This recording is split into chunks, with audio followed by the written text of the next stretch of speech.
This is FIFA 23.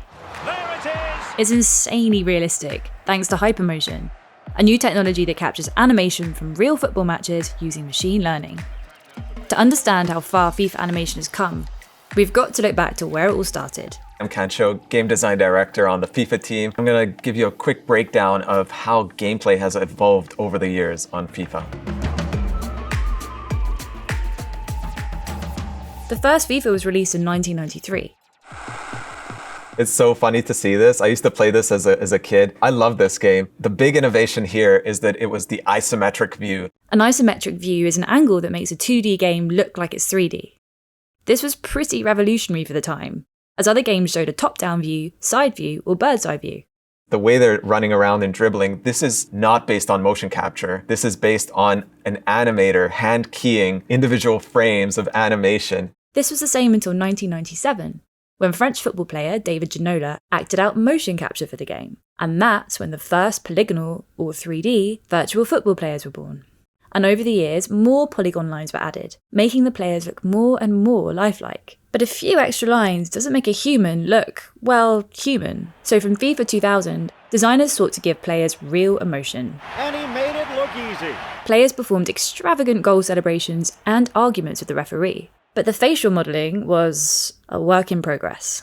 Enter the PS2, a huge milestone for FIFA 2001. And that gets us off the mark nicely. The hardware had about 10 times the processing speed of the PS1. For the first time, animators could give players unique faces. David Beckham went from looking like this guy to having a slight resemblance. And over the next 20 years, the animation kept improving, still filmed in EA's motion capture studio. Here we are at the start of the match.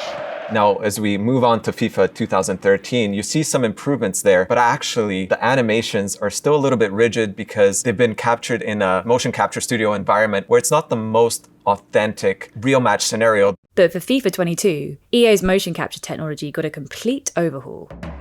So hypermotion is our groundbreaking technology where we use these accent suits to motion capture professional footballers on the real pitch competing. So with traditional motion capture, we're in a studio space like this. Players will be doing different moves like passing, shooting, dribbling, but it's more of a scripted scenario. Whereas with the accent suits, players are outside playing competitively in a real 90-minute match of football. We're not asking them to do anything specific. We're just saying, go out there, play football, and do your best. Traditional mocap uses infrared cameras that track reflective balls placed on the outside of a suit worn by actors. It's kind of limiting and restricting. The XN suits track the motion of each player internally, which means there's no need for several cameras or awkward sensors getting in the way of play. And all of that data, it's millions and millions of data points, those feed into our machine learning algorithms. And it creates a much more authentic feel to the game, where everything looks way more fluid, from the way that the female players move, to goals, dribbling, and sprinting.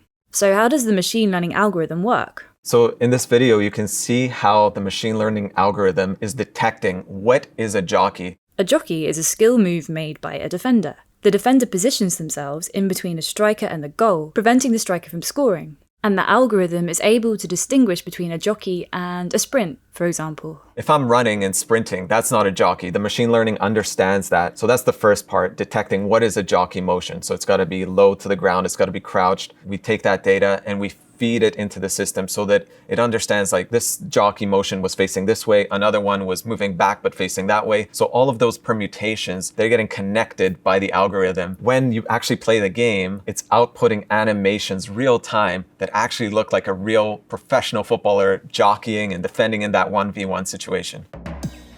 With Hypermotion 2, we've actually added this acceleration feature that allows players to have more nuanced differences than we've ever had. So for example, Mbappe, he's an explosive player. He gets off the mark right away. Nobody can catch him. However, a player like Virgil van Dijk, he is also very fast, but it takes him a little bit longer to get up to speed. So we have different archetypes for different players to sort of mimic how they accelerate in real life. And when you get these sort of nuances in the way players sprint and accelerate, it just makes the game more varied and less predictable. Another change? The dribbling.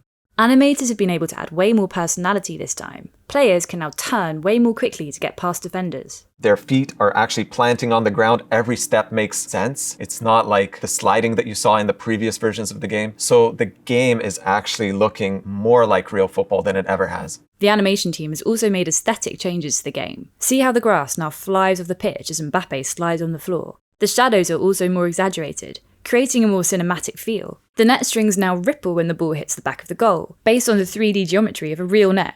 But as FIFA gets more and more realistic, where do animators draw the line? And how do they approach the uncanny valley? Basically, that creepy feeling people get when a fake human looks really realistic, but there's something still slightly off. I was actually an animator for multiple years on FIFA. The uncanny valley is something that we're always looking at. We don't want to make the players so ultra realistic that it's sort of off-putting. But the way we do that is we stylize things. We don't just make it super realistic. We make them a little bit quicker to accelerate, or when they shoot the ball, it's a little bit more powerful. So exaggeration is key in making things feel right, even though they're not 100% realistic. For FIFA 23, developers captured a women's match for the first time. We first introduced women's football in FIFA 16. That was a big year, the first time we've ever had women playing in FIFA. Really is perfect timing. When I look back at this footage, it looks good, but I noticed that all the motions are actually based off men's motion capture, because that's what we had done in FIFA for so many years. Now, as we get into FIFA 23,